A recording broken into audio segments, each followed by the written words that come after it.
আজকে কথা বলবো অভিনয় শিল্পী, বিশেষ করে নাট্যশিল্পী, গানের শিল্পী, মডেল তানজিন তিশার নিয়ে। তানজিন তিশা 23শে মে 1993 সালে ঢাকায় জন্মগ্রহণ করেন। বাবা আবুল কালাম, মা সালমা বেগম। তানজিন তিশা মতিঝিল আইডিয়া কলেজ থেকে ম্যাট্রিক পাশ করে, পরে সিদ্ধেশ্বরী গার্লস কলেজ থেকে এইচএসসি পাশ করে। টানা 4 বছর সে নাচের প্রশিক্ষণ নিয়েছে। তার অভিনীত অনেক নাটক আমি দেখেছি। সে অপূর্বর সাথে নাটক করেছে, আফরান নিশোর সাথে নাটক করেছে, প্রায় সব নায়কের সাথেই নাটক করেছে। সে এত নিখুঁত অভিনয় করে যে আসলে দেখার মতো। কিন্তু সমস্যা একটা জায়গায়। সমস্যাটা কি? সে খুবই উচ্ছৃঙ্খল, মানুষের সাথে খুব দুর্ব্যবহার করে, মানুষের সাথে ভদ্রভাবে কথা বলে না। এই অভিনয় শিল্পের শুরু হয় গানের মাধ্যমে। দীর্ঘদিন হাবিব ওয়াহিদের সাথে মিশতে মিশতে হাবিব ওয়াহিদের সাথে তার একটা প্রেমের সম্পর্ক হয়ে যায়। একসময় হাবিব ওয়াহিদের সাথে ভারতে বেড়াতে যায় এবং ভারত থেকে একটি ছবি ফেসবুকে পোস্ট করে। এই ছবিটা হাবিব ওয়াহিদের স্ত্রী সহ সবাই দেখার পরে হাবিব ওয়াহিদের স্ত্রী কিন্তু হাবিব ওয়াহিদকে এই তানজিন তিশার জন্য ছেড়ে চলে যায়। তানজিন তিশাকেও হাবিব ওয়াহিদ ছেড়ে চলে যায়। তানজিন তিশা তখন বহু কান্নাকাটি করেছে। হাবিব ওয়াহিদ কিন্তু তার কাছে আর আসেনি। এই সমস্ত সমস্যা তার ভিতরে প্রকট। তারপরে নাটক শুরু হলো। নাটকে অপূর্বর সাথে নাটক করছিল। অপূর্বর সাথে আমরা ব্যাপক পত্রপত্রিকায় দেখি অপূর্বর সাথে তার একটি প্রেমের সম্পর্ক। আস্তে আস্তে অপূর্ব সরে গেল। অপূর্ব সরে গেলে নিশোর সাথে তার প্রেমের সম্পর্ক। নিশো সরে গেল, তারপরে দেখা গেল যে জোহানের সাথে তার প্রেমের সম্পর্ক। জোহান সরে গেল, তারপরে দেখা গেল যে মুশফিক আর ফারহানের সাথে তার প্রেমের সম্পর্ক। এগুলো ফেসবুক এবং পত্রপত্রিকার থেকে জানা। কিন্তু হঠাৎ করে মুশফিকটা দেখলাম যে মুশফিক আর সে দুইজনে একসাথে বেসামাল হয়ে নাচছে, দুইজনে দুইজনের মুখ লাগিয়ে নাচছে, যেটা খুবই দৃষ্টিকটু। আর তানজিন তিশা আরেকটি ভিডিওয় দেখা গেল যে বেসামাল হয়ে মদ্যপ অবস্থায় একটি লিফটের মধ্যে নাচানাচি করছে। আসলে সে হচ্ছে ড্যাম কেয়ার। সে সামাজিকতা, কে কাকে কি করে, এটা সে বদার করে না, কাউকে পাত্তাই দিতে চায় না। ভদ্রভাবে কোনো কিছু করতে হবে এটা সে বোঝে বলে আমার মনে হয় না। গত সরকারের আমলে, তত্ত্বাবধায়ক সরকারের আগের আমলে সে প্রচণ্ড দাপটশালী ছিল। কারণ পুলিশের এক ঊর্ধ্বতন কর্মকর্তার খুব কাছের লোক ছিল। কিছু হলেই সেই ঊর্ধ্বতন কর্মকর্তা দিয়ে মানুষকে শাসাতো। দেখে নেবে সে। অনেককেই বলেছে বেশি বাড়াবাড়ি করলে কিন্তু দেখে নেব। সাংবাদিকদের সাথে গণ্ডগোল করলো, সাংবাদিকদের প্রশ্ন নিয়ে বিভ্রাট শুরু হলো। সেই কর্মকর্তাদের দিয়ে সাংবাদিকদের ডাকিয়ে সেইটা মীমাংসা করে তারপরে বলল যে এটা কিছু না, সামান্য কথা কাটাকাটি, সামান্য ভুল বোঝাবুঝি হয়েছে, এটা মিটে গেছে। নিজেকে যেন ধরাসরা জ্ঞান হারিয়ে ফেলল। এখন অবশ্য সেই কর্মকর্তা নাই, তার দাপটও তেমন নাই। কোথায়? চিরদিন দাপট কারোর থাকে না। তাই কাউকে কখনো হেয় করে কথা বলতে নেই, কাউকে হেয় করে কথা বলতে নেই।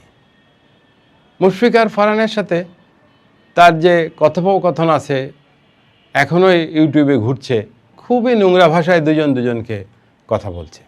তা সেই জন্যে বলছি যে আপনারা থাকেন পর্দার সামনে, আপনাদের ব্যক্তিগত চরিত্র যদি এত নোংরামিতে ভরা থাকে তাহলে মানুষ শিখবে কি? আপনার পাশাপাশি আরও নায়িকারা আছে না, আরও অভিনয় শিল্পীরা আছে না, আরও লেডি শিল্পীরা আছে না? মেহজাবিনকে দেখেন, সাবিলা নূরকে দেখেন, ফারিনকে দেখেন, সাফা কবিরকে দেখেন, এদেরকে দেখেন। এদের নিয়ে তো এরা তো ওই মদ খেয়ে রাস্তায় নাচানাচি করে না, এরা তো রাত 2-3টের সময় বাড়ি ফেরে না। হ্যাঁ, যদি শুটিং থাকে, ফিরতে হয়, তাদের সাথে লোক থাকে, কিন্তু আপনার মতো এত উচ্ছৃঙ্খল না। তাই আপনি আস্তে আস্তে আপনাকে নাটকে নেওয়াও প্রায় দেখি, অনেক প্রযোজকই দেখি আজকাল আপনাকে নাটকে খুব কমই নেয়। এরপরে আসলো কে? খায়রুল বাশার। খায়রুল বাশার খুবই ভদ্র একটা ছেলে, খুবই সুন্দর, নতুন করে নাটকে এসেছে। নতুন এসেই সে কিন্তু মাত করে দিয়েছে। সে সাদিয়া আইমানের সাথে অনেক অভিনয় করেছে। হঠাৎ দেখা গেল যে তানজিন তিশার সাথে নাটক করছে। এইবার নাট্যপাড়ায় কানাঘোষা শুরু হলো যে সাদিয়া আইমন বাদ, তানজিন তিশার সাথে খায়রুল বাশারের খুব গভীর সম্পর্ক চলছে। আমি বুঝি না, এই নাট্যশিল্পী, এই অভিনয় শিল্পী, এই যার সাথে নাটক করে তার সাথেই গভীর সম্পর্ক চলে, আর সেই খারাপ কাজগুলো করে বেড়ায়। কই, সাদিয়া আইমানের সাথে তো দীর্ঘদিন নাটক করেছে খায়রুল বাশার। সাদিয়া আইমান সম্পর্কে তো কিছু শোনা যায় না।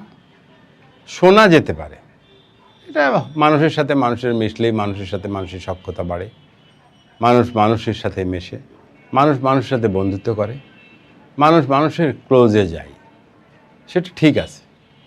কিন্তু আপনার মতো, এই তানজিন তিশাকে বলছি, আপনার মতো এইরকম বেলাল্লাপানা কেউ করে না। আপনি যেভাবে মানুষকে মূল্যায়ন করেন, এইভাবে কেউ মূল্যায়ন করেন না। অবশ্য এখন করেন কিনা জানি না, আগে ফ্যাসিস্ট আমলে আপনি যেটা করতেন সেইটা আসলে একটি খুঁটির জোরেই আপনি এত কিছু করতেন। আপনার কি আছে? আপনার নাটক আছে, নাটক দিয়ে দর্শক প্রিয়তা পেয়েছেন। হ্যাঁ, আপনার নাটক এবং আপনার অভিনয় সত্যিই ভালো, এটা প্রশংসা না করলে অন্যায় করা হবে।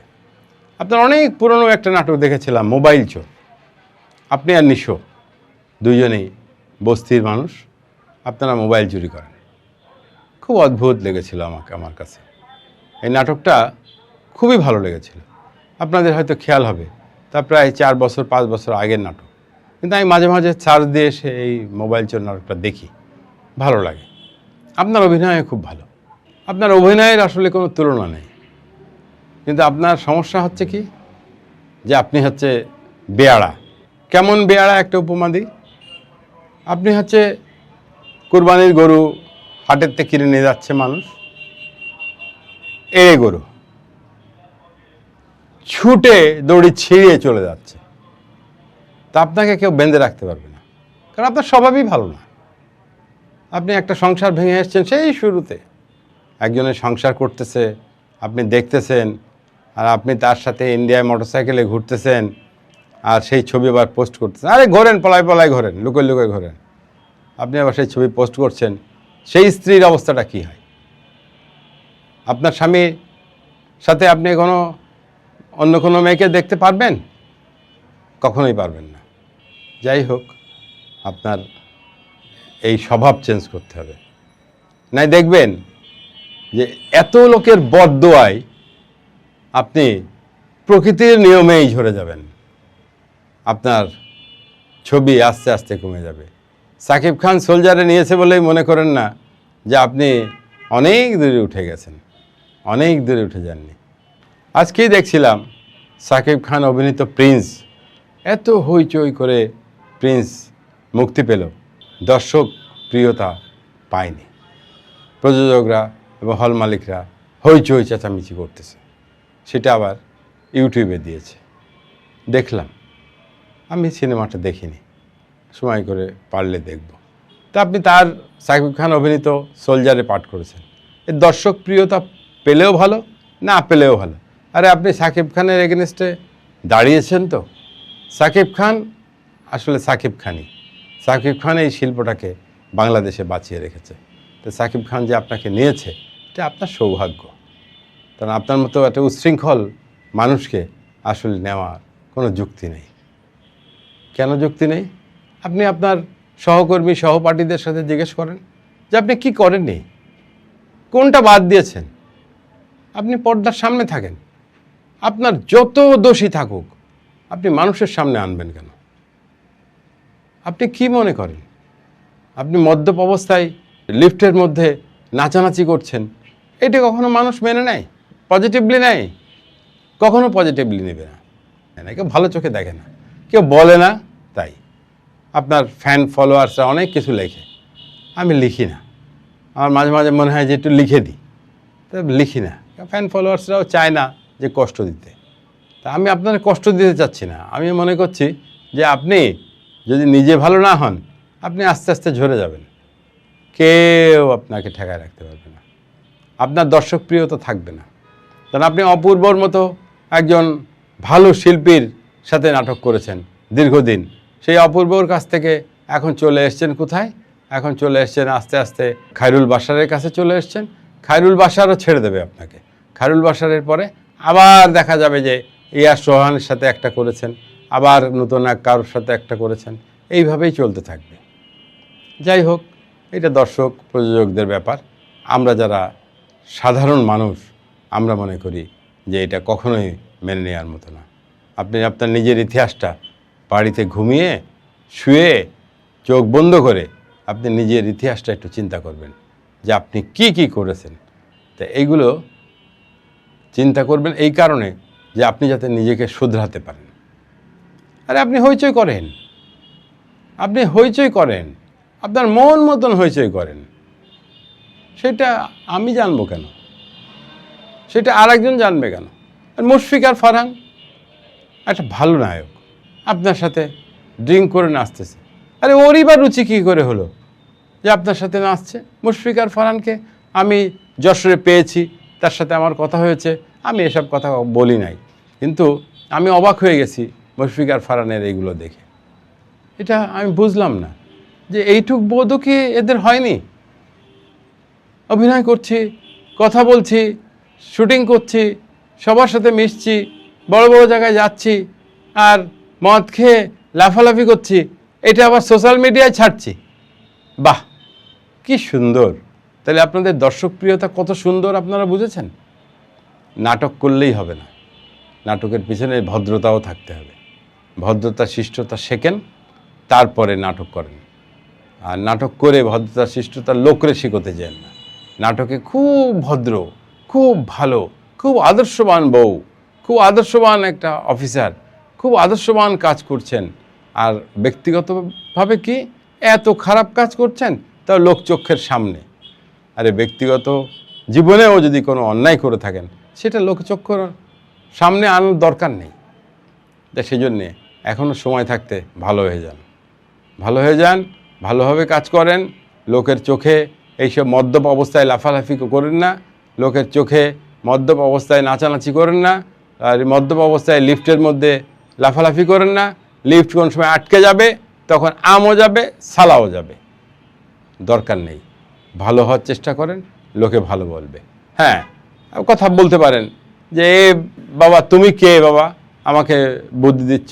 আমি কেউ না, আমি কেউ না, আমি বুদ্ধি দেওয়ারও কেউ না। কিন্তু যখন টিভিতে আপনার নাটক আসবে, টিভি আমার ঘরেও আছে, টিভি আর একজনের ঘরেও আছে, আমরা সমালোচক, আমরা সমালোচনা অবশ্যই করতে পারি, আমাদের অধিকার আছে সমালোচনা করার। আপনি নাটক ছাড়তে পারবেন আর আমরা সমালোচনা করতে পারবো না, এটা তো হবে না। আমরা অবশ্যই সমালোচনা করব, এবং এই সমালোচনা আপনাদেরকে শুনতে হবে। সমালোচনার জবাবে আপনি ভালো হন আর না হন সেটা আপনার ব্যাপার। আপনি চিন্তা করে দেখবেন যে সমালোচনা করেছি, যে কথাগুলো বললাম সেই কথাগুলো আপনি ঠিক করেন। আজকে হাবিব ওয়াহেদ আমার খুবই প্রিয় একজন শিল্পী। তার বাবা একসময় খুব নামকরা শিল্পী ছিল। তার বাবার গাড়ি নিয়ে তার বাবা ঢাকার রাজপথে কত মানুষকে গান শুনিয়েছে। তার বাবা ফেরদৌস ওয়াহিদ কত নামী একজন লোক ছিল। সেই ছেলেটাকেও নষ্ট করলেন, তার সংসারটাকেও নষ্ট করলেন, তার সব কিছুই নষ্ট করলেন। না, এটা করা ঠিক হয়নি। এবার চিন্তা করেন, চিন্তা করে ভাবেন, ভেবে ভবিষ্যতে আর এই ধরনের পা বাড়িয়েন না। চুপচাপ নাটক করে যান, ভদ্রভাবে নাটক করে যান, ভদ্রভাবে সিনেমা করে যান, জীবনে উন্নতি করতে পারবেন। আর অভদ্র ব্যবহার লোকের সাথে করেন না। আপনার কেউ খায়ও না, আপনার কেউ পরেও না। লোকের সাথে অভদ্র ব্যবহার করেন, এটাও জানি। এই ব্যবহারটা আর করেন না, ঠিক আছে? আজকে আর কোনো কথা বলছি না, অনেক কথা বলেছি। আপনারা কেউ আমার কথায় কষ্ট পাবেন না। আমি শুধু এই কথাটি বলার জন্যে আজকে আমি ক্যামেরার সামনে এসেছি, আপনাকে একটু সতর্ক করব। তাই সতর্ক করলাম মাত্র।